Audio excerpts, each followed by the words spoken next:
ಇಷ್ಟು ದಿನ ಭಯೋತ್ಪಾದಕರಿಗೆ ಧರ್ಮವಿಲ್ಲ ಅಂತ ಸಮರ್ಥನೆ ಮಾಡ್ತಾ ಇದ್ರಲ್ಲ, ಅವ್ರಿಗೆ ಇವತ್ತು ಈ ಭಯೋತ್ಪಾದಕರು ಕೊಟ್ಟಿರ್ತಕ್ಕಂಥ ಒಂದು ಸಂದೇಶ ಏನು ಅಂತ ಹೇಳಿದ್ರೆ, ನಮಗೆ ಧರ್ಮವಿದೆ, ನಮ್ಮ ಧರ್ಮದ ಉಳಿವಿಗೋಸ್ಕರ ನಮ್ಮ ಧರ್ಮವೇ ಶ್ರೇಷ್ಠ, ಹಾಗಾಗಿ ನಮ್ಮ ಧರ್ಮದ ಮುಂದೆ ಯಾರ್ಯಾರು ಕಾಫಿರರು ಕಾಣ್ತಾರೋ ಅವರೆಲ್ಲರೂ ನಿಕೃಷ್ಟ, ನಮ್ಮ ಒಂದು ಪವಿತ್ರ ಗ್ರಂಥವೇ ಜಗತ್ತಿಗೆ ಸರ್ವಶ್ರೇಷ್ಠ, ಹಾಗಾಗಿ ನಮ್ಮಗಳ ಸಮರ್ಥನೆಯನ್ನು ನೀವು ಯಾರು ಮಾಡಬೇಡಿ ಅಂತ ಹೇಳುವಂಥ ಸಂದೇಶವನ್ನು ಈ ಜಾತ್ಯತೀತತೆಯ ಸೋಗಿನಲ್ಲಿ ಮುಖವಾಡ ಧರಿಸಿರುವಂಥ ಸೆಕ್ಯುಲರ್ ವಾದಿಗಳಿಗೆ ಚಪ್ಪಲಿ ಹೊಡೆದಂಗೆ ಉತ್ತರವನ್ನು ಕೊಟ್ಟಿರ್ತಕ್ಕಂಥದ್ದು ಅನ್ನೋದು ನನ್ನ ಕ್ಲಿಯರ್ ಸ್ಟೇಟ್ಮೆಂಟ್. ಬಲ್ಲಂತಹ ನಂಬಲು ಅರ್ಹವಾಗಿರುವಂತಹ ಮಾಹಿತಿಯ ಪ್ರಕಾರ ಹೇಳೋದಾದರೆ, ಭಾರತೀಯ ಸೇನೆ ಮತ್ತು ಭಾರತ ಸರ್ಕಾರ ಏನೇನು ವ್ಯೂಹವನ್ನು ರಚಿಸುತ್ತೋ ಅದನ್ನು ಎಷ್ಟು ಮಾಧ್ಯಮಕ್ಕೆ ಕೇಳಬೇಕೋ ಅಷ್ಟು ಮಾತ್ರ ಹೇಳ್ತಾರೆ. ರಾಜತಾಂತ್ರಿಕವಾದ ವಿಷಯವನ್ನು ಎಲ್ಲಿ ಬೇಕಾದ್ರೂ ಬಹಿರಂಗಪಡಿಸ್ಬೋದು, ಆದರೆ ಮುಂದೆ ಕಾದಿದೆ ಮಾರಿ ಹಬ್ಬ. ಪಾಕಿಸ್ತಾನ ಆಗೋದಲ್ಲ, ಮಿಡಿ ಮಾವಿನಕಾಯಿ ತಂದು ಪೀಸ್ ಮಾಡಿ ಹಾಕ್ತೀವಿ ನೋಡಿ ಉಪ್ಪಿನಕಾಯಿಗೆ, ಆ ರೀತಿ ಆಗೋದಂತೂ ಗ್ಯಾರಂಟಿ, ಕಾದಿದೆ, ಬರ್ದಿಟ್ಕೊಳ್ಳಿ. ಇದು ಕಸೂರಿ ಹೇಳಿಕೆಯನ್ನು ಕೊಟ್ಟಿದ್ದು, ನಾನು ಡೆಮೋಗ್ರಫಿಕ್ ಚೇಂಜ್ ಮಾಡ್ತೀನಿ, 2026ನೇ ಇಸ್ವಿ ಫೆಬ್ರವರಿ 2ನೇ ತಾರೀಕು ಅಷ್ಟರಲ್ಲಿ ಕಾಶ್ಮೀರನ ಆಜಾದ್ ಮಾಡ್ತೀನಿ ಅಂತ ಹೇಳ್ತೆ ಈ ನಾಯಿ. ಭಾವೈಕ್ಯತೆ ಸಂಕೇತ ಅಂತ ಹೇಳ್ಬಿಟ್ಟು ಟ್ರೈನ್ ಬಿಟ್ಟಿದ್ರಲ್ಲ, ಇಂಥ ಪಿಶಾಚಿಗಳಿಗೆ ಏನು ಮಾಡಬೇಕಂದ್ರೆ ಡೈರೆಕ್ಟಾಗಿ ಕ್ಷಿಪಣಿನೇ ಬಿಡಬೇಕು. ಪ್ರಧಾನಮಂತ್ರಿಯ ಒಂದು ಕುರ್ಚಿ ಮೇಲೆ ಕೂತಿರ್ತಕ್ಕಂಥದ್ದು ಡೇರ್ ಡೆವಿಲ್ ಆಗಿ ದೇಶದ ಭದ್ರತೆ ಬಗ್ಗೆ ಚಿಂತನೆ ಮಾಡುವಂಥ ನರೇಂದ್ರ ಮೋದಿ ಅನ್ನೋದನ್ನು ಯಾರು ಕೂಡ ಮರಿಬಾರ್ದು. ಬ್ರಿಟಿಷರು ಮಾಡಿದಂತಹ, ನೆಹರು ಗಾಂಧಿಯವರು ಅವತ್ತು ಒಪ್ಕೊಂಡಂತಹ ಧರ್ಮದ ಆಧಾರದಲ್ಲಾದಂತಹ ವಿಭಜನೆ ಇವತ್ತು ಭಾರತಕ್ಕೆ ಇಂಥ ಪೆಟ್ಟನ್ನು ಕೊಟ್ಟಿರ್ತಕ್ಕಂಥದ್ದು. ಇನ್ನು ಮುಂದೆ ನಾನು ಎದೆ ತೊಟ್ಕೊಂಡು ನಮ್ಮ ಭಾರತೀಯರ ಮುಂದೆ ಹೇಳ್ಬೋದು, ಭಯೋತ್ಪಾದಕನಿಗೆ ಧರ್ಮವಿದೆ, ಆ ಧರ್ಮವನ್ನು ಅವನು ಉತ್ತುಂಗಕ್ಕೆ ತಗೊಂಡೋಗೋಕ್ಕೋಸ್ಕರ ಭಯೋತ್ಪಾದನೆಯನ್ನು ಮಾಡ್ತಾನೆ ಅಂತ ಹೇಳುವಂಥ ಸಂದೇಶವನ್ನು ನಾವು ಕೊಡ್ಬೋದು. ಈ ಮೂಲಭೂತವಾದ ಅನ್ನೋದಿದೆಯಲ್ಲ, ಇಸ್ಲಾಮಿಕ್ ಭಯೋತ್ಪಾದನೆ ಅಂತ ಹೇಳೋದು ರಕ್ತ ಬೀಜಾಸುರ ಇದ್ದಂಗೆ, ಅದರ ಒಂದು ಹನಿನೂ ಬಿಡದಂಗೆ ಭಸ್ಮ ಮಾಡಬೇಕು. ಹಾಗಾಗಿ ಇದು ಬೂದಿ ಮುಚ್ಚಿದ ಕೆಂಡ ಥರ ಒಳಗೊಳಗೆ ಪುರುಷಣ್ಣವ್ರ ಮನೆಗೆ ತೆರಳಿದ್ದಂತಹ ಮಾನ್ಯ ಮುಖ್ಯಮಂತ್ರಿಗಳು 10 ಲಕ್ಷ ರೂಪಾಯಿ ಪರಿಹಾರಧನ ಘೋಷಿಸ್ತಿರಲ್ರಿ. ಅವ್ರ ಹತ್ರ ದುಡ್ಡಿರ್ಬೋದು, ಇಲ್ಲದೆ ಇರ್ಬೋದು, ಆದರೆ ಅವರು ಇವತ್ತು ಅಮಾಯಕರು ರೀ. ನಿಮಗೆಲ್ಲ ನಾಚಿಕೆ ಆಗಬೇಕು. 1 ಕೋಟಿ ರೂಪಾಯಿ ಆದ್ರೂ ಪರಿಹಾರಧನ ಕೊಡೋಕ್ಕಾಗಲಿಲ್ವ? ಇಲ್ಲೇನು ಸಾವಿರಾರು ಜನಕ್ಕೆ ಏನಾದರೂ ನೀವು ಪರಿಹಾರಧನ ಕೊಡ್ತಾ ಇದ್ದೀರಾ? ವಯನಾಡಲ್ಗಾದರೆ 25 ಲಕ್ಷ 30 ಲಕ್ಷ ಬಾಯಿಗೆ ಬಂದಂಗೆ ಕೊಡ್ತೀರಾ?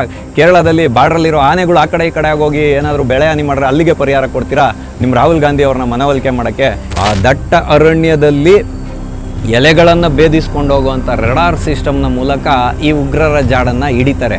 ಯಾವುದೇ ಸುರಂಗ ತೊರೆದುಬಿಟ್ಟು ಈ ಮೂಗಿಲಿಗಳು ಒಳಗಡೆ ಇದ್ರೂ ಪರವಾಗಿಲ್ಲ, ಬಾಲ ಹಿಡ್ಕೊಂಬಂದು ಆಚೆ ಕಡೆ ಹಾಕಿ ಜನ್ನತ್ಗೆ ಪಾರ್ಸಲ್ ಮಾಡುವಂಥ ಕೆಲಸವನ್ನು ಭಾರತೀಯ ಸೇನೆ ದಿಟ್ಟವಾಗಿ ಮಾಡೇ ಮಾಡುತ್ತೆ.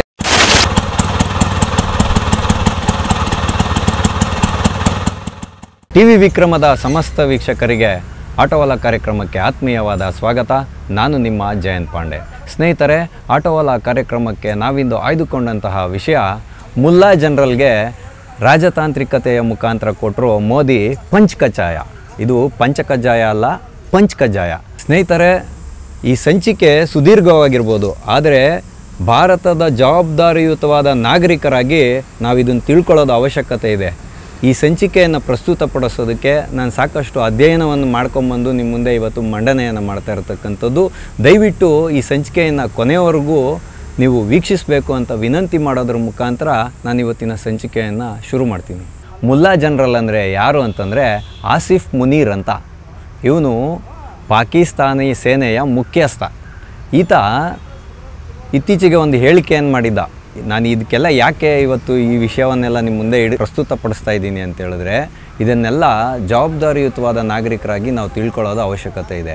ಇತ್ತೀಚೆಗೆ ಈ ಮುಲ್ಲಾ ಜನರಲ್ ಅಂತ ಯಾಕೆ ಕರೀತಾರೆ ಅಂದರೆ, ಈತ ಇಸ್ಲಾಂನ ಬಗ್ಗೆ ತುಂಬ ಅಧ್ಯಯನ ಮಾಡಿದ್ದಾನೆ. ಹಂಗಾಗಿ ಇವನು ಒಬ್ಬ ಮೂಲಭೂತವಾದಿ ಥರ ಕಾಣಿಸ್ಕೊಳ್ತಾ ಇದ್ದಾನೆ.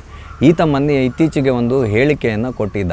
ಅಂದರೆ ಹಿಂದೂಗಳು ಮತ್ತು ಮುಸಲ್ಮಾನರು ಇಬ್ಬರು ಜೊತೆಯಾಗಿ ಜೀವಿಸಲು ಸಾಧ್ಯ ಇಲ್ಲ, ಅದಕ್ಕೋಸ್ಕರನೇ ಪ್ರತ್ಯೇಕ ರಾಷ್ಟ್ರ ಆಗಿದ್ದು, ಅದಕ್ಕೋಸ್ಕರನೇ ಕಾಶ್ಮೀರವನ್ನು ಕೂಡ ನಾವು ಸೇರಿಸ್ಕೊಳ್ಬೇಕು. ಇದು ಒಂದು ಜೀವನಾಡಿ ಇದ್ದಂಗೆ, ರಕ್ತನಾಳ ಇದ್ದಂಗೆ ಪಾಕಿಸ್ತಾನಕ್ಕೆ ಕಾಶ್ಮೀರ ಅಂತ ಹೇಳುವಂಥ ಸ್ಟೇಟ್ಮೆಂಟನ್ನು ಮಾಡಿದ್ದ. ಅದಾದಮೇಲೆ ಇವಾಗ ನಾನು ನಿನ್ನೆ ಸಂಚಿಕೆಯಲ್ಲಿ ನಿಮ್ಗೆ ಹೇಳಿದೆ, ಅವಾಗೆಲ್ಲ ಸ್ವಲ್ಪ ಅಸ್ಪಷ್ಟತೆ ಇತ್ತು. ಈಗ ಹೆಚ್ಚಿನ ಪ್ರಬಲವಾಗಿರುವಂಥ ಅನುಮಾನಗಳು ವ್ಯಕ್ತ ಆಗ್ತಾ ಇರುವಾಗ ಇದನ್ನು ನಾವು ಒಂದು ಚಿತ್ರಣವನ್ನು ಇವಾಗ ತಗೊಳ್ಳುವಂಥ ಒಂದು ಪ್ರಯತ್ನವನ್ನು ಮಾಡೋಣ. ಈ ಸೈಫುಲ್ಲಾ ಖಾಲಿದ್ ಕಸೂರಿ ಏನಿದಾನಲ್ಲ, ಇವನು ಲಷ್ಕರ್-ಎ ತೊಯ್ಬಾದ ಕಮಾಂಡರ್. ಇದನ್ನೆಲ್ಲ ಅರ್ಥ ಮಾಡ್ಕೊಂಡಾಗ ಯಾವ ರೀತಿಯಾಗಿ ಇವರು ಸಂಚನ್ನು ರೂಪಿಸಿದ್ದಾರೆ ಅನ್ನೋದು ಗೊತ್ತಾಗುತ್ತೆ. ಮುಲ್ಲಾ ಜನರಲನ್ನು ಹೇಳಿಕೆಯನ್ನು ಮೊದಲು ತಗೊಳ್ಳಿ.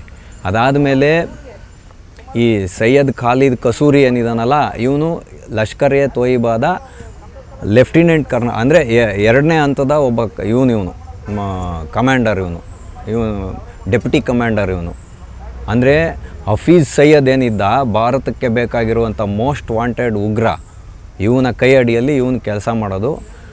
ಸಜದ್ ಗುಲ್ ಅಂತಿದ್ದಾನೆ. ಈ ಸಜದ್ ಗುಲ್ ಯಾರಪ್ಪ ಅಂತ ಹೇಳಿದ್ರೆ ಇವತ್ತು ರೆಸಿಸ್ಟೆಂಟ್ ಫ್ರಂಟ್ ಅಂತ ಏನು ಇವಾಗ ಸಂಘಟನೆ ಹುಟ್ಕೊಂಡಿದೆ 2020ನೇ ಇಸ್ವಿಯಲ್ಲಿ, ಯಾವಾಗ ಲಷ್ಕರ್ ಎ ತೊಯ್ಬಾ ಬೇರೆ ಬೇರೆ ಸ್ಥಳೀಯ ಭಯೋತ್ಪಾದಕ ಸಂಘಟನೆಗಳ ಜೊತೆಯಲ್ಲಿ ಕಾಶ್ಮೀರವನ್ನು ಹೊರತುಪಡಿಸಿ ದೇಶದಾದ್ಯಂತ ಭಯೋತ್ಪಾದನಾ ಕೃತ್ಯಗಳನ್ನು ಮಾಡ್ತಾಯಿತ್ತು. ಯಾವಾಗ ಆರ್ಟಿಕಲ್ 370 ರದ್ದಾಗುತ್ತಲ್ಲ ಅವಾಗಿಂದ ಈ ರೆಸಿಸ್ಟೆಂಟ್ ಫ್ರಂಟ್ ಅನ್ನೋ ಸಂಘಟನೆ ಹುಟ್ಕೊಳ್ತು. ರೆಸಿಸ್ಟೆಂಟ್ ಫ್ರಂಟ್ ಅನ್ನೋ ಸಂಘಟನೆ ಯಾಕೆ ಹುಟ್ಕೊಂಡಿದ್ದು ಅಂದರೆ ಲಷ್ಕರ್ ಎ ತೊಯ್ಬಾ ಆದಮೇಲೆ ಸಾಕಷ್ಟು ಭಯೋತ್ಪಾದನಾ ದಾಳಿಯ ಒಂದು ಪ್ರಕರಣಗಳು ಇರ್ತಕ್ಕಂಥದ್ದು. ಅದಕ್ಕೆ ಅದರ ಹೆಸರಲ್ಲೇ ಮಾಡಬಾರ್ದು ಅಂತ ಈ ಸಂಘಟನೆಯನ್ನು ಹುಟ್ಟಾಕಿದ್ದಾರೆ. ನಾವಿವಾಗ ಸ್ವಲ್ಪ ಈ ಲಷ್ಕರ್ ಎ ತೊಯ್ಬಾದ ಒಂದು ಚಿತ್ರಣವನ್ನು ಬಂದ್ಬಿಡೋಣ. ಲಷ್ಕರ್ ಎ ತೊಯ್ಬಾ ಯಾವ್ಯಾವ ದಾಳಿ ಮಾಡಿದೆ, ಇದ್ರ ಹಿಂದೆ ಎಂತೆಂಥ ಸಂಚುಗಳನ್ನು ರೂಪಿಸಿದೆ ಅನ್ನೋದು. ಮುಂಬೈ ದಾಳಿ 2008ರಲ್ಲಿ 163 ಜನರು ಬಲಿಯಾಗೋದ್ರಲ್ಲ, ಅದರಿಂದ ಇರ್ತಕ್ಕಂಥದ್ದು ಲಷ್ಕರ್ ಎ ತೊಯ್ಬಾ. ಇದಕ್ಕೆ ಸಂಬಂಧಪಟ್ಟಿರೋವನ್ನೇ ತಹಾವೂರ್ ರಾಣಾ. ಈ ರಾಣಾನ ಇಲ್ಲಿಗೆ ಎಳ್ಕೊಂಬಂದಿದ್ದಕ್ಕೆ ಇವಾಗ ಅಮೇರಿಕಾದ ಉಪಾಧ್ಯಕ್ಷರು ಇಲ್ಲಿ ಇರುವಂತಹ ಸಮಯವನ್ನು ನೋಡಿಕೊಂಡು ಭಯೋತ್ಪಾದನೆಯ ವಿರುದ್ಧ ನೀವು ಕಠಿಣವಾದ ಕ್ರಮ ತೆಗೆದುಕೊಂಡ್ರೆ ನಾವು ಏನು ಮಾಡಬಲ್ವಿ ಅನ್ನುವಂಥ ಸಂದೇಶವನ್ನು ಭಾರತದ ಜೊತೆಗೆ ಅಮೇರಿಕಕ್ಕೆ ಕೊಡಬೇಕು ಅಂತೇಳುವಂಥ ಉದ್ದೇಶದಿಂದನೇ ಇವತ್ತು ಮುಲ್ಲಾ ಜನರಲ್ನ ಹೇಳಿಕೆಯನ್ನು ಸಮರ್ಥಿಸಿಕೊಂಡು ಲಷ್ಕರ್ ಎ ತೊಯ್ಬಾ ತನ್ನ ಬಾಲಂಗೋಚಿಯಾದಂಥ ರೆಸಿಸ್ಟೆಂಟ್ ಫ್ರಂಟ್ನ ಕಡೆಯಿಂದ ಈ ಕೃತ್ಯವನ್ನು ಮಾಡಿರೋದು ಅಂತ ಸ್ಪಷ್ಟತೆ ತಗೊಬೇಕು. ಹಂಗಾಗಿ ಇವನ್ನೆಲ್ಲ ಅರ್ಥ ಮಾಡ್ಕೊಬೇಕು ನಾವು. ಮುಂಬೈ ದಾಳಿ, ಆಮೇಲೆ ಕಾಶ್ಮೀರದ ಹಿಂದೂಗಳ ಮಾರಣ ಹೋಮ ಆಯ್ತಲ್ಲ, ಅದು ಬೇರೆ 90ನೇ ದಶಕದಲ್ಲಾಗಿದ್ದು. ಅದಾದಮೇಲೆ 93ರಲ್ಲಿ ವನಧಾಮ ಹತ್ಯಾಕಾಂಡ ಮಾಡ್ತಾರೆ, ಆವಾಗ ಕೂಡ ಹಿಂದೂಗಳನ್ನ ಕೊಳ್ತಾರೆ. ಇದರಿಂದ ಇದ್ದಿದ್ದು ಈ ಲಷ್ಕರ್ ಎ ತೊಯ್ಬಾ. 2000ರಲ್ಲಿ ಚಿಸ್ತಿ ಸಿಂಗ್ಪುರ್ ಅಂತ ಬರುತ್ತೆ. ಇದರಲ್ಲಿ 35 ಸಿಖ್ಖರನ್ನು ದಾರುಣವಾಗಿ ಹತ್ಯೆ ಮಾಡುತ್ತೆ Lashkar A Toiba. Red fort ಮೇಲೆ ಮತ್ತು ಸಂಸತ್ ಭವನದ ಮೇಲೆ ದಾಳಿ ಮಾಡಿದ್ದು ಕೂಡ ಇದೇ ಲಷ್ಕರ್ ಎ ತೊಯ್ಬಾದ ಕೈವಾಡ ಇದೆ ಅಂತ ಸ್ಪಷ್ಟತೆ.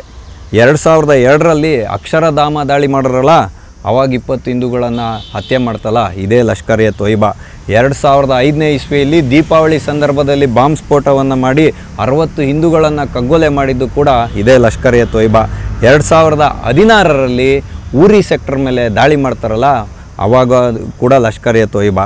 ಆಮೇಲೆ 2019ರಲ್ಲಿ ಪುಲ್ವಾಮಾ ಅಟ್ಯಾಕ್ ಏನಾಗುತ್ತೆ, ಆವಾಗೂ ಕೂಡ ಇದೇ ಲಷ್ಕರ್ ಎ ತೊಯ್ಬಾ ಬಂತು. ಅದಾದ ಮೇಲೆ ಏನಾಗುತ್ತೆ ಅಂತ ಹೇಳಿದ್ರೆ ಆರ್ಟಿಕಲ್ 370 ರದ್ದಾದಾಗ ಏನಾಯಿತು ಅಂದರೆ, ನಾನು ನಿನ್ನೆ ಸಂಚಿಕೆಯಲ್ಲಿ ನಿಮಗೆಲ್ಲ ಸ್ಪಷ್ಟಪಡಿಸಿದ್ದೆ, 11,000ಕ್ಕೂ ಮೀರಿದಂತಹ ಪ್ರತ್ಯೇಕತಾವಾದವನ್ನು ಬೆಂಬಲಿಸ್ತಕ್ಕಂಥ ನಾಯಕರಿದ್ದಾರೆ. ಅವ್ರ ವಿರುದ್ಧ ಕೇಂದ್ರ ಸರ್ಕಾರ ಮನಪರಿವರ್ತನೆ ಮಾಡಬೇಕು ಅನ್ನೋವಂಥ ಮೃದು ಧೋರಣೆ ತಾಳಿದ್ದೇನೆ. ಆ ಬಾಯಿಗೆ ಬೀಳ್ತಾ ಇದ್ದಂಥ ಬಂದೂಕುಗಳನ್ನೆಲ್ಲ ನಿಂತೋಯ್ತಲ್ಲ, ಅದಕ್ಕೆ ಈ ಪ್ರತ್ಯೇಕತಾವಾದಕ್ಕೆ ಮತ್ತೆ ಇಂಬು ಸಿಗ್ತಾ ಇದೆ ಅಂತ ನೋಡಿ. ಅವರೆಲ್ಲರೂ ಸೇರಿಕೊಂಡೇ ಇವಾಗ ಈ ಲಷ್ಕರ್ ಎ ತೊಯ್ಬಾದ ಬಾಲಂಗೋಚಿಯಾಗಿರೋಂಥ ಈ ರೆಸಿಸ್ಟೆಂಟ್ ಫ್ರಂಟ್ ಅನ್ನೋವಂಥ ಒಂದು ಸಂಘಟನೆಯನ್ನು ಹುಟ್ಟಾಕ್ಕೊಂಡು ಅದರ ಮುಖಾಂತರವಾಗಿ ಈ ದಾಳಿಗಳನ್ನು ಮಾಡ್ತಾ ಇರ್ತಕ್ಕಂಥದ್ದು. ಹಾಗಾಗಿ ಇವಾಗ ಏನು ಈ 2024ನೇ ಇಸ್ವಿಯಲ್ಲಿ ಏನಾಗುತ್ತೆ ಅಂತ ಹೇಳಿದ್ರೆ, ಈ ರೆಸಿಸ್ಟೆಂಟ್ ಫ್ರಂಟ್ ಏನಿದೆಯಲ್ಲ, ಜಮ್ಮು ಕಾಶ್ಮೀರದ ರಿಯಾಜಿಯಲ್ಲಿ ಬಸ್ನ ಮೇಲೆ ದಾಳಿ ಮಾಡ್ತಾರೆ. 9 ಪ್ರವಾಸಿಗರ ಹತ್ಯೆಯನ್ನು ಮಾಡಿದರು. ಈಗ ಪೆಹಲ್ಗಾವ್ನಲ್ಲಿ ಏನು ದಾಳಿಯಾಗಿದೆ, ಇದರ ಹೊಣೆಯನ್ನು ಈ ರೆಸಿಸ್ಟೆಂಟ್ ಫ್ರಂಟು ಹೊತ್ಕೊಂಡಿರ್ತಕ್ಕಂಥದ್ದು. ಹಾಗಾಗಿ ನಾವೆಲ್ಲ ಇಲ್ಲಿ ನೋಡಬೇಕಾಗಿರೋದು ಏನು ಅಂತ ಹೇಳಿದ್ರೆ, ಇಷ್ಟು ದಿನ ಭಯೋತ್ಪಾದಕರಿಗೆ ಧರ್ಮವಿಲ್ಲ ಅಂತ ಸಮರ್ಥನೆ ಮಾಡ್ತಾ ಇದ್ರಲ್ಲ, ಅವ್ರಿಗೆ ಇವತ್ತು ಈ ಭಯೋತ್ಪಾದಕರು ಕೊಟ್ಟಿರ್ತಕ್ಕಂಥ ಒಂದು ಸಂದೇಶ ಏನು ಅಂತ ಹೇಳಿದ್ರೆ, ನಮಗೆ ಧರ್ಮವಿದೆ, ನಮ್ಮ ಧರ್ಮದ ಉಳಿವಿಗೋಸ್ಕರ ನಮ್ಮ ಧರ್ಮವೇ ಶ್ರೇಷ್ಠ, ಹಾಗಾಗಿ ನಮ್ಮ ಧರ್ಮದ ಮುಂದೆ ಯಾರ್ಯಾರು ಕಾಫಿರರು ಕಾಣ್ತಾರೋ ಅವರೆಲ್ಲರೂ ನಿಕೃಷ್ಟ, ನಮ್ಮ ಒಂದು ಪವಿತ್ರ ಗ್ರಂಥವೇ ಜಗತ್ತಿಗೆ ಸರ್ವಶ್ರೇಷ್ಠ, ಹಂಗಾಗಿ ನಮ್ಮಗಳ ಸಮರ್ಥನೆಯನ್ನು ನೀವು ಯಾರು ಮಾಡಬೇಡಿ ಅಂತ ಹೇಳುವಂಥ ಸಂದೇಶವನ್ನು ಈ ಜಾತ್ಯತೀತತೆಯ ಸೋಗಿನಲ್ಲಿ ಮುಖವಾಡ ಧರಿಸಿರುವಂಥ ಸೆಕ್ಯುಲರ್ ವಾದಿಗಳಿಗೆ ಚಪ್ಪಲಿ ಹೊಡೆದಂಗೆ ಉತ್ತರವನ್ನು ಕೊಟ್ಟಿರ್ತಕ್ಕಂಥದ್ದು ಅನ್ನೋದು ನನ್ನ ಕ್ಲಿಯರ್ ಸ್ಟೇಟ್ಮೆಂಟು. ನಾನು ಒಬ್ಬ ಹಿಂದೂ ಧರ್ಮದ ಸಮರ್ಥಕನಾಗಿ ರಾಷ್ಟ್ರದ ಬಗ್ಗೆ ಹಿತಚಿಂತಕನಾಗಿ ನಾನು ಯೋಚನೆ ಮಾಡೋದೇನಂತ ಹೇಳಿದ್ರೆ, ಇನ್ನು ಮುಂದೆ ನಾನು ಎದೆ ತೊಟ್ಕೊಂಡು ನಮ್ಮ ಭಾರತೀಯರ ಮುಂದೆ ಹೇಳ್ಬೋದು, ಭಯೋತ್ಪಾದಕನಿಗೆ ಧರ್ಮವಿದೆ, ಆ ಧರ್ಮವನ್ನು ಅವನು ಉತ್ತುಂಗಕ್ಕೆ ತಗೊಂಡೋಗೋಕ್ಕೋಸ್ಕರ ಭಯೋತ್ಪಾದನೆಯನ್ನು ಮಾಡ್ತಾನೆ ಅಂತ ಹೇಳುವಂಥ ಸಂದೇಶವನ್ನು ನಾವು ಕೊಡ್ಬೋದು. ನೀವು ಯಾರು ಇನ್ಮೇಲೆ ಸಮರ್ಥನೆ ಮಾಡೋದು ಬೇಕಾಗಿಲ್ಲ. ಹಾಗಾಗಿ ಇವಾಗ ಮೋದಿ ಸರ್ಕಾರ ಪಂಚ್ ಕೊಡ್ತಾ ಇರೋದು ಮುಲ್ಲಾ ಜನರಲ್ಗೆ. ಅಂದರೆ ಇಲ್ಲಿವರೆಗೂ ಸ್ವಲ್ಪ ರಾಜತಾಂತ್ರಿಕತೆಯ ಮುಖಾಂತರ ಈ ಭಯೋತ್ಪಾದನಾ ಕೃತ್ಯಗಳನ್ನು ತಡೆ ಹಿಡಿಯಲಾಗ್ತಾ ಇತ್ತು. ಯಾರೂ ಕೂಡ ಇವತ್ತು ಮೋದಿ ಸರ್ಕಾರ ಭಯೋತ್ಪಾದನೆಯ ವಿರುದ್ಧ ಕೆಲಸ ಮಾಡಿಲ್ಲ, ಮೋದಿ ಗೌರ್ಮೆಂಟ್ ಕೈಯಲ್ಲಿ ಏನಾಗಲ್ಲ ಅನ್ನೋರಿಗೆ ನಾನು ಕೊಡೋವಂಥ ಉತ್ತರ, ಯಾವಾಗ ಅಟಲ್ ಬಿಹಾರಿ ವಾಜಪೇಯಿ ಅವರು ಪ್ರಧಾನಮಂತ್ರಿಗಳಾಗಿದ್ದರು ಆವಾಗ ಹೆಚ್ಚು ಕಡಿಮೆ 9,000 ಚಿಲ್ಲರೆಯಷ್ಟು ಭಯೋತ್ಪಾದನಾ ಕೃತ್ಯಗಳು ನಡೆದಿತ್ತು. ಮನಮೋಹನ್ ಸಿಂಗ್ರ ಸರ್ಕಾರ ಇದ್ದಾಗ ಅದು 5,000ಕ್ಕೆ ಬಂದಿತ್ತು. ಆದರೆ ಮೋದಿ ಸರ್ಕಾರ ಏನು ಮಾಡ್ತು ಅಂದರೆ ಕೃತ್ಯಗಳನ್ನು ನಡಿಲಿಕ್ಕೆ ಆಗದಂಗೆ ಮಾಡಿದ್ರು. ಯುದ್ಧವನ್ನು ಮಾಡದೆ ಯುದ್ಧವನ್ನು ಗೆದ್ರು. ಪಾಕಿಸ್ತಾನ ಇದೆಯಲ್ಲ, ನಾನು ಅದನ್ನು ಪಾಕಿಸ್ತಾನ ಅನ್ನಲ್ಲ, ಪಾಕಿಸ್ತಾನ ಇವತ್ತು ಬಿಕಾರಿ ದೇಶ ಆಗಿದ್ದಾರೆ. ಯುದ್ಧ ಮಾಡದೆ ರಾಜತಾಂತ್ರಿಕತೆಯ ಮುಖಾಂತರ ಇವತ್ತು ತಿನ್ನಲಿಕ್ಕೆ ಹಿಟ್ಟಿಲ್ದಂಗೆ ಮಾಡಿದಾರೆ ರೀ. ಹಂಗಾಗಿ ಈ ನಮ್ಮ ವಾಜಪೇಯಿ ಅವ್ರ ಕಾಲದಲ್ಲಿ 9,000 ಭಯೋತ್ಪಾದನಾ ಕೃತ್ಯಗಳೇನಿತ್ತು, ಮನಮೋಹನ್ ಸಿಂಗ್ರ ಕಾಲದಲ್ಲಿ 5,000 ಚಿಲ್ಲರೆ ಪ್ರಕರಣಗಳೇನಿತ್ತು, ಅದು ಇವಾಗ ತೀರಮಾನ ಘಟಿಸಿ ಹೋಗಿ 3,000ಕ್ಕೆ ಬಂದು ಇಳಿದಿರ್ತಕ್ಕಂಥದ್ದು. ಹಂಗಂದರೆ prevention is better than a cure ಅಂತಾರಲ್ಲ, ಘಟನೆ ನಡೆಯೋದಕ್ಕೂ ಮುಂಚೆನೇ ಅದನ್ನು ಸರಿಪಡಿಸುವಂಥ ಪ್ರಯತ್ನವನ್ನು ಭಾರತ ಮಾಡ್ತಾ ಇದೆ ಅನ್ನೋದು ಇಲ್ಲಿ ಸ್ಪಷ್ಟತೆ ಸಿಗುತ್ತೆ. ಆರ್ಟಿಕಲ್ 370 ತೆಗೆದಾಕಿದ ಮೇಲೆ ಮೃದು ಧೋರಣೆ ತಾಳಿದ್ರು ಅಂತ ಹೇಳಿದ್ನಲ್ಲ. ಯಾಕೆ ಅಂತ ಹೇಳಿದ್ರೆ ಎಲ್ರಿಗೂ ಒಂದು ಮನಪರಿವರ್ತನೆ ಮಾಡೋದಕ್ಕೆ ಅವಕಾಶವನ್ನು ಮಾಡಿಕೊಟ್ಬೇಕಾಗಿತ್ತು. ಹಾಗಾಗಿ ನಮ್ಮ ದೇಶದ ಜನರನ್ನು ನಾವು ನಂಬಿಲ್ಲ ಅಂದರೆ ಹೆಂಗೆ ಅನ್ನೋದಕ್ಕೋಸ್ಕರ ನಾನು ಅಲ್ಲಿನ ಸ್ಥಳೀಯ ಭೌಗೋಳಿಕ ಪ್ರದೇಶಗಳನ್ನು ಇವತ್ತು ಎಕ್ಸ್ಪೆಷಲಿ ಕೆಲವರು ಆಪಾದನೆಯನ್ನು ಮಾಡ್ತಾ ಇದ್ದಾರೆ. 100,000ಕ್ಕೂ ಹೆಚ್ಚಿನ ಸೇನಾ ಸಿಬ್ಬಂದಿಯನ್ನು ಜಮ್ಮು ಕಾಶ್ಮೀರದ ಕಣಿವೆಗಳಿಂದ ಕಡಿತವನ್ನು ಮಾಡಲಾಗಿದೆ ಅಂತ. ಖಂಡಿತವಾಗ್ಲೂ ಇರ್ಬೋದು, ಇಲ್ಲ ಅಂತ ಹೇಳೋಕ್ಕಾಗಲ್ಲ. ಕೆಲವರು ಸೇನಾ ಅಧಿಕಾರಿಗಳು ಕೊಡುವಂಥ ಉತ್ತರ ಏನು ಇದಕ್ಕೆ ಅಂತ ಹೇಳಿದ್ರೆ, ಕೇವಲ ಕಾಶ್ಮೀರ ಒಂದನ್ನೇ ಕಾನ್ಸಂಟ್ರೇಟ್ ಮಾಡೋಕ್ಕಾಗಲ್ಲ, ಹಲವಾರು ಕಡೆಗಳಲ್ಲಿ ಸಮಸ್ಯೆಗಳಿರುತ್ತೆ. ಅದೆಲ್ಲದಕ್ಕಿಂತ ಮುಖ್ಯವಾಗಿ ಕಾಶ್ಮೀರದಲ್ಲಿ ನಾವು ನೋಡಬೇಕಾಗಿರೋದೇನು ಅಂತ ಹೇಳಿದ್ರೆ, ಈ ಆರ್ಟಿಕಲ್ 370 ರದ್ದಾಗೋದಕ್ಕೆ ಮೊದಲು ಅತಿ ಕೇವಲ 30,000 ಪ್ರವಾಸಿಗರು ವಿಸಿಟ್ ಮಾಡ್ತಾ ಇದ್ದಿದ್ದು. ಹೋದ ವರ್ಷದ ಒಂದು ಅಂಕಿಅಂಶಗಳನ್ನು ನೋಡುವಾಗ ಅದು 2,30,00,000ಕ್ಕೆ ಮೀರಿದೆ ರೀ. ಅಷ್ಟರ ಮಟ್ಟಿನ ಶಾಂತಿಯಲ್ಲಿ ನೆಲೆಸಿರ್ತಕ್ಕಂಥದ್ದು ಒಂದೇ ಒಂದು ಕಲ್ಲು ತೂರಿಕೆಯ ಪ್ರಕರಣ ನಡೀಲಿಲ್ಲ. ಆದರೆ ಇದನ್ನೇ ಒಂದು ಕಾಲಾವಕಾಶವಾಗಿ ಮಾಡಿಕೊಂಡು ಈ ಮೂಲಭೂತವಾದ ಅನ್ನೋದಿದೆಯಲ್ಲ, ಇಸ್ಲಾಮಿಕ್ ಭಯೋತ್ಪಾದನೆ ಅಂತ ಹೇಳೋದು ರಕ್ತ ಬೀಜಾಸುರ ಇದ್ದಂಗೆ, ಅದರ ಒಂದು ಹನಿನೂ ಬಿಡ್ದಂಗೆ ಭಸ್ಮ ಮಾಡಬೇಕು. ಹಾಗಾಗಿ ಇದು ಬೂದಿ ಮುಚ್ಚಿದ ಕೆಂಡದ ಥರ ಒಳಗೊಳಗೆ ಇತ್ತು. ಯಾವಾಗ ರೆಸಿಸ್ಟೆಂಟ್ ಫ್ರಂಟ್ ಅನ್ನೋದು ಆ್ಯಕ್ಟಿವ್ ಆಯಿತೋ, ಈ ಸಜದ್ ಗುಲ್ ಅಂತ ಇದ್ದಾನಲ್ಲ, ಇವತ್ತು ಇವನು ಹಫೀಜ್ ಸಯ್ಯದ್ನಂತೆ ಮತ್ತು ಕಸೂರಿ ಅಂತ ಹೇಳಿದ್ನಲ್ಲ, ಲಷ್ಕರ್ ಎ ತೊಯ್ಬಾದ ಸೈಫುಲ್ಲಾ ಖಾಲಿದ್ ಕಸೂರಿ, ಅವನೆಂಗೆ ಮೋಸ್ಟ್ ವಾಂಟೆಡ್ ಟೆರರಿಸ್ಟೋ ಅದೇ ರೀತಿಯಾಗಿ ಈ ಸಜದ್ ಗುಲ್ ಕೂಡ ರೆಸಿಸ್ಟೆಂಟ್ ಫ್ರಂಟ್ನ ಸಜದ್ ಗುಲ್ಲು ಇವತ್ತು ಭಾರತೀಯ ಸೇನೆಗೆ ಬೇಕಾಗಿರುವಂತಹ ಒಬ್ಬ ಮೋಸ್ಟ್ ವಾಂಟೆಡ್ ಭಯೋತ್ಪಾದಕ. ಹಂಗಾಗಿ ಇವತ್ತು ಹಿಂದೂಗಳನ್ನು ಕೇಂದ್ರೀಕರಿಸಿ ಭಯೋತ್ಪಾದನಾ ಕೃತ್ಯವನ್ನು ಎಸಗಿ ನಮ್ಮ 28 ಜನರು ಏನು ಇವತ್ತು ಪ್ರಾಣವನ್ನು ತೆಗೆದ್ರು, ಈ ನರರೂಪದ ರಾಕ್ಷಸರು, ರಕ್ತ ಪಿಪಾಸುಗಳು, ಇದ್ರ ಮುಖಾಂತರ ಮೋದಿ ಸರ್ಕಾರಕ್ಕೆ ಒಂದು ಸ್ಪಷ್ಟತೆಯನ್ನು ಕೊಟ್ಟಿದ್ದು, ತನ್ಮುಖೇನ ಅಮೇರಿಕಕ್ಕೂ ಕೂಡ ಸ್ಪಷ್ಟತೆಯನ್ನು ಕೊಟ್ಟಿದ್ದು. ಹಾಗಾಗಿ ಕೇವಲ ಇವ್ರಿಗೆ ಗೋಲಿ ಮಾತ್ರ ಉತ್ತರ ಅಲ್ಲ, ಅದು ಎರಡನೇ ಹಂತದ್ದು. ಆದರೆ ಈಗ ರಾಜತಾಂತ್ರಿಕತೆಯ ಮುಖಾಂತರ ನೋಡಿ ಇವಾಗ ಏನೇನು ನಿರ್ಧಾರ ಮಾಡಿದ್ದಾರೆ ಅಂತ. ಯಾವಾಗ ಭಾರತ ಪಾರ್ಟೇಷನ್ ಆಯಿತೋ 1960ನೇ ಇಸ್ವಿಯಲ್ಲಿ ವಿಶ್ವ ಬ್ಯಾಂಕ್ನ ಒಂದು ಒಪ್ಪಂದದ ಪ್ರಕಾರ ನಮ್ಮ ಸಿಂಧೂ ನದಿಯನ್ನು 6 ಭಾಗಗಳಾಗಿ ವಿಭಜನೆ ಮಾಡ್ತಾರೆ. ಅಂದರೆ ಉಪನದಿಗಳನ್ನ ಸೇರಿಸಿ ಅದರಲ್ಲಿ 3 ಬಂದ್ಬಿಟ್ಟು ಪೂರ್ವ ಕ್ಷೇತ್ರ, ಅಂದರೆ ಭಾರತಕ್ಕೆ ಸಂಪೂರ್ಣ ಅಧಿಕಾರ ಇರುತ್ತೆ. ಇನ್ನು 3 ಝೇಲಮು ಮತ್ತು ಚೀನಾಬು ಮತ್ತು ಪಶ್ಚಿಮ ಸಿಂಧೂ ನದಿ ಏನಿದೆ ಅದರ ಹೆಚ್ಚಿನ ಅಧಿಕಾರವನ್ನು ಪಾಕಿಸ್ತಾನಕ್ಕೆ ಕೊಡಲಾಗುತ್ತೆ. ಆ ಭಾಗದಲ್ಲಿ ಹರಿಯುವಂಥ ನೀರಿನ ಹರಿವೇನಿದೆ ಭಾರತ ಸರ್ಕಾರ ಕೇವಲ ಜಲವಿದ್ಯುತ್ಗೆ ಬಳಸ್ಕೊಳ್ಬಹುದು. ಅದು ಬಿಟ್ಟರೆ ಕುಡಿಯುವ ನೀರಿಗೆ ಬಳಸ್ಬೋದೇ ಹೊರತು ಕೃಷಿಗೆ ಬಳಸಂಗಿಲ್ಲ.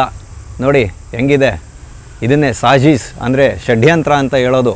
ಬ್ರಿಟಿಷರು ಮಾಡಿದಂತಹ ನೆಹರು ಗಾಂಧಿಯವರ ಹೊತ್ತು ಒಪ್ಕೊಂಡಂತಹ ಧರ್ಮದ ಆಧಾರದಲ್ಲಾದಂತಹ ವಿಭಜನೆ ಇವತ್ತು ಭಾರತಕ್ಕೆ ಇಂಥ ಪೆಟ್ಟನ್ನು ಕೊಟ್ಟಿರ್ತಕ್ಕಂಥದ್ದು.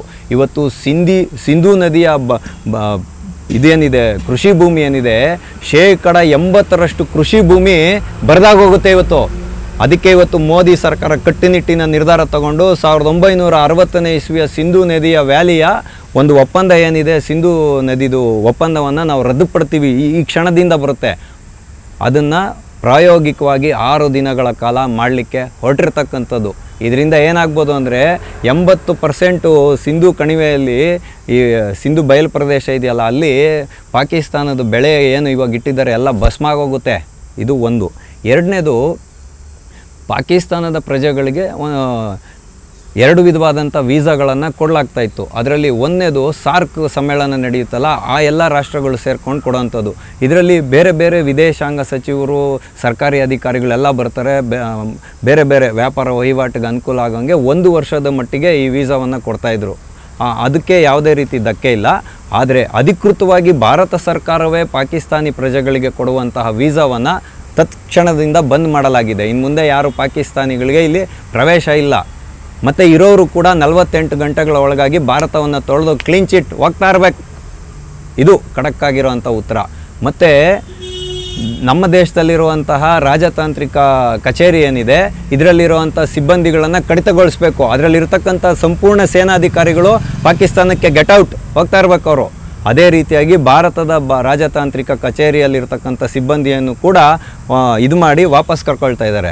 ಅದಾದಮೇಲೆ ಅಠಾರಿ ಮತ್ತು ವಾಘಾ ಬಾರ್ಡರ್ ಏನಿದೆಯಲ್ಲ, ಭಾವೈಕ್ಯತೆ ಸಂಕೇತ ಅಂತೇಳ್ಬಿಟ್ಟು ಟ್ರೈನ್ ಬಿಟ್ಟಿದ್ರಲ್ಲ, ಇಂಥ ಪಿಶಾಚಿಗಳ್ಗೆ ಏನು ಮಾಡಬೇಕಂದ್ರೆ ಡೈರೆಕ್ಟಾಗಿ ಕ್ಷಿಪಣಿನೇ ಬಿಡಬೇಕು. ಟ್ರೈನ್ ಬಿಟ್ಟರೆ ಏನಾಗಲ್ಲ.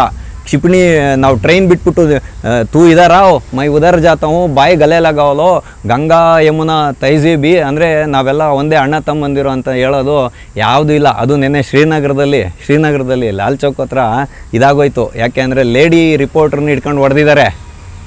ಸುಮ್ಮನೆ ಅದೆಲ್ಲ ತೋರ್ಪಡಿಕೆ ಅಷ್ಟೇ. ಗೋಧಿ ಮೀಡಿಯಾ ಅಂತ ಹೇಳಿದ್ರಲ್ಲ, ಒಂದು ಲೇಡಿ ರಿಪೋರ್ಟ್ರನ್ನ ತಿಳಿಸೋ ಮಟ್ಟಕ್ಕೆ ಹೋಗ್ತಾ ಇರೋದು ಇವರು. ಹಂಗಾಗಿ ಇದೆಲ್ಲ ಆಗಬಾರ್ದು ಅಂತಲೇ ಇವಾಗ ಅಟಾರಿ ಮತ್ತು ವಾಘಾ ಬಾರ್ಡ್ರನ್ನ ಶಾಶ್ವತವಾಗಿ ಬಂದ್ ಮಾಡ್ತಾ ಇದ್ದಾರೆ. ಆದರೆ ಯಾರು ಅಧಿಕೃತವಾಗಿ ಈ ಮಾರ್ಗದ ಮುಖಾಂತರ ಪಾಕಿಸ್ತಾನಕ್ಕೆ ತೆರಳಿದಾರೋ ಅವ್ರು ವಾಪಸ್ ಬರೋದಕ್ಕೆ ಮೇ 1ನೇ ತಾರೀಕುವರೆಗೂ ಏನೋ ಅವಕಾಶ ಕೊಟ್ಟಿದ್ದಾರೆ. ಇದು ಪಂಚಕಜಾಯ, ಅಂದರೆ ಪಂಚಕಜಾಯ ಅಲ್ಲ, ಪಂಚಕಜಾಯ ಮುಲ್ಲಾ ಜನರಲ್ ಕೊಡ್ತಾ ಇರೋದು. ಸೊ ಇವತ್ತು ರಾಜನಾಥ್ ಸಿಂಗ್ ಅವ್ರು ಏನು ಹೇಳಿದ್ದಾರೆ ಅಂತ ಹೇಳಿದ್ರೆ, ಇದು ಮೊದಲನೇ ಹಂತ. ಇದರಿಂದ ಪಾಕಿಸ್ತಾನ ಪತ್ರಗುಟ್ಟೋದು ಗ್ಯಾರಂಟಿ. ಆಮೇಲೆ 2ನೇ ಹಂತ ಏನು ಬರುತ್ತೆ ಅಂತ ಹೇಳಿದ್ರೆ, ಈ ಪಂಚಕಜಾಯ ಕೊಡ್ತಾ ಇರೋದಕ್ಕೇನೆ ಪತ್ರಗುಟ್ಟಿರೋ ಮುಲ್ಲಾ, ಈ ಸೇನಾ ಮುಖ್ಯಸ್ಥ ಪಾಕಿಸ್ತಾನದ ಆಸಿಫ್ ಮುನೀರು, ಇವನು ಪತ್ರಗುಟ್ಟೋಗ್ಬಿಟ್ಟು ಇವತ್ತು ಭಯಪಟ್ಟು ನಮ್ಮ ಗಡಿ ಪ್ರದೇಶದಲ್ಲಿ ಟ್ಯಾಂಕರ್ಗಳನ್ನ ತಂದು ನಿಲ್ಲಿಸಿದ್ದಾನೆ. ತನ್ನ ವಾಯು ಪಡೆಯನ್ನು ಸನ್ನದ್ಧವಾಗಿಡಕ್ಕೆ ಹೇಳಿದ್ದಾನೆ. ಯಾಕೆ ನಮ್ಮ ಹತ್ರ ಭಾರತದ ಹತ್ರ ಇದಿಲ್ವಾ, ಫೈಟರ್ ಜೆಟ್ಸ್ ಇಲ್ವಾ?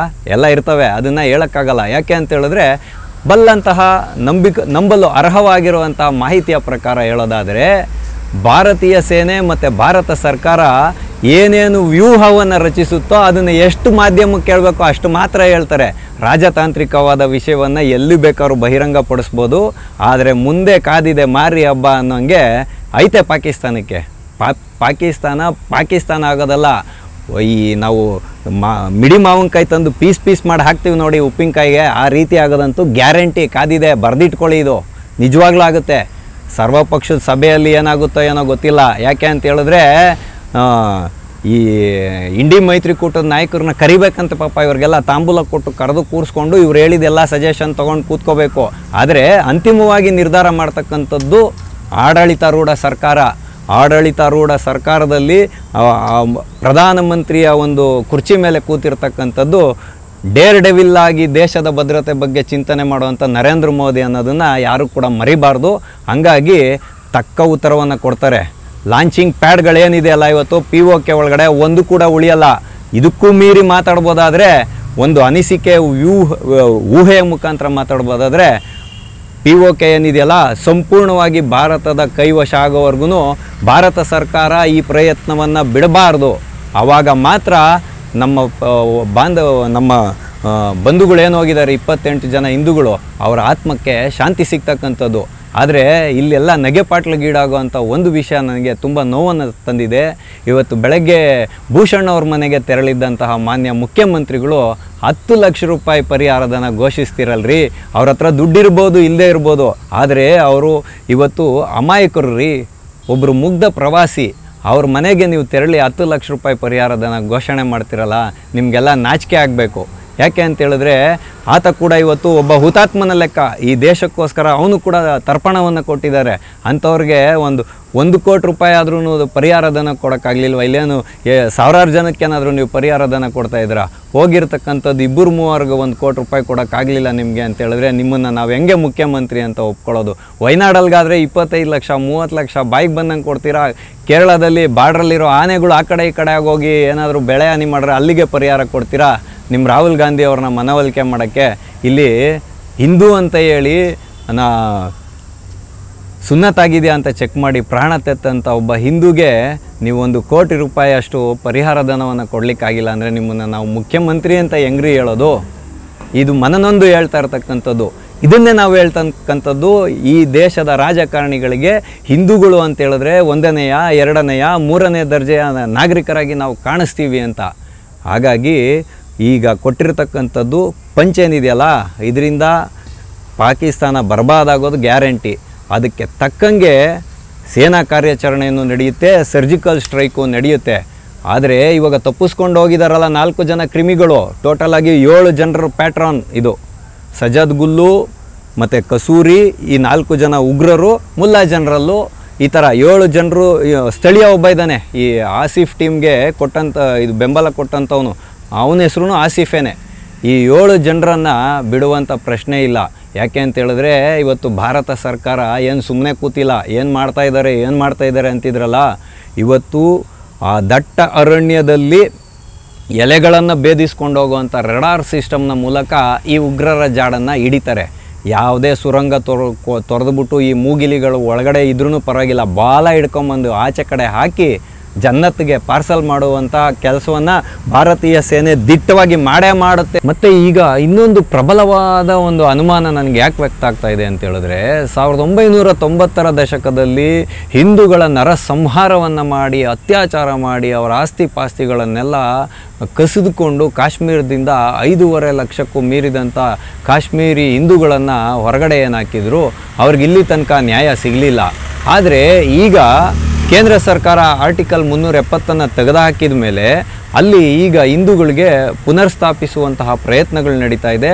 ಮತ್ತು ಯಾವಾಗ ಕಾಶ್ಮೀರಿ ಹಿಂದೂಗಳು ಹೊರಗಡೆ ಬಂದಿದ್ರು ಆವಾಗ ಆಗಿನ ಆಡಳಿತಾರೂಢ ಸರ್ಕಾರ ಏನು ಮಾಡಿತ್ತು ಅಂದರೆ ರೋಶಿಣಿ ಆ್ಯಕ್ಟ್ ಅಂತ. ಅಂದರೆ ರೋಶಿಣಿ ಅಂದರೆ ಬೆಳಕು. ಯಾವುದು ಬೆಳಕು ಅಂತ ಹೇಳಿದ್ರೆ, ಹಿಂದೂಗಳು ಬಿಟ್ಟೋದಂತಹ ಏನು ಆಸ್ತಿ ಪಾಸ್ತಿಗಳು ಏನಿದೆ, ಕೃಷಿ ಭೂಮಿ ಏನಿದೆ, ಅದನ್ನು ಮುಸಲ್ಮಾನರಿಗೆ ದಾರೆ ಎರೆದು ಕೊಡುವಂಥದ್ದು ಬೆಳಕು. ನಿಮ್ಮಗಳಿಗೆ ನಾವು ಬೆಳಕು ಕೊಡ್ತೀವಿ ಅನ್ನೋ ಅರ್ಥದಲ್ಲಿ ಈ ಆ್ಯಕ್ಟ್ ಇದ್ದಿದ್ದು. ಹಾಗಾಗಿ ಇದು ಏನು ಹೇಳಿ ಕೇಳಿ ಏನು ಕಡಿಮೆ ಜಮೀನಲ್ಲ. 10 ಲಕ್ಷ ಚಿಲ್ಲರೆ ಹೆಕ್ಟೇರಷ್ಟು ಜಾಗ, ಅಂದರೆ ಎಕರೆ ಜಾಗ ಅಂದರೆ ಸರಿಸುಮಾರು 11ರಿಂದ 12 ಲಕ್ಷ ಎಕರೆ ಭೂಮಿಯಷ್ಟು ಜಾಗ ಕಾಶ್ಮೀರಿ ಪಂಡಿತರದ್ದು ಇತ್ತು. ಆದರೆ ಈಗ ಎಲ್ಲಿ ಹಿಂದೂಗಳನ್ನ ಯಾಕೆ ಗುರಿ ಹಾಕ್ಸಿದ್ದಾರೆ ಅಂತೇಳಿದ್ರೆ ನೋಡಿ ಈ ಭೂಮಿ. ಮತ್ತು ಈಗ ಆರ್ಟಿಕಲ್ 370 ಹೋದ್ಮೇಲೆ ಅಲ್ಲಿ ಯಾರು ಬೇಕಾದ್ರೂ ಕುಲ್ಲಂಕುಲ್ಲವಾಗಿ ವ್ಯಾಪಾರ ಮಾಡ್ಬೋದು. ಬೇರೆ ರಾಜ್ಯಗಳವರು ಹೋಗಿ ಅಲ್ಲಿ ಕೃಷಿ ಭೂಮಿಯನ್ನು ಖರೀದಿ ಮಾಡ್ಬೋದು, ಅಥವಾ ವ್ಯಾಪಾರಿ ಸಮುಚ್ಚಯಗಳನ್ನು ಕಟ್ಬೋದು, ವ್ಯಾಪಾರ ವಹಿವಾಟುಗಳನ್ನು ನಡೆಸ್ಬೋದು.